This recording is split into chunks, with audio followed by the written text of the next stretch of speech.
اعوذ باللہ من الشیطان الرجیم بسم اللہ الرحمن الرحیم السلام علیکم رحمۃ اللہ وبرکاتہ۔ آج بھی ہم سورہ بقرہ کا ترجمہ تفسیر اور خلاصہ بیان کریں گے، جیسے کہ کل بھی ہم نے کچھ صورتوں کا ترجمہ تفسیر خلاصہ بیان کرا تھا، جس میں ارشاد ہو رہا تھا کہ جب اہل ایمان والوں نبی پاک صلی اللہ علیہ وسلم کی محفل میں بیٹھو،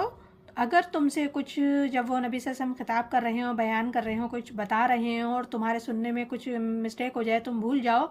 تو لفظ رائنا نہیں استعمال کرو، نظر نہ استعمال کرو، جس کے معنی ہیں کہ تھوڑی سی مہلت دو اور ہمیں سے بات سمجھ میں نہیں آئی بتا دو، کیونکہ رائنا الفاظ سے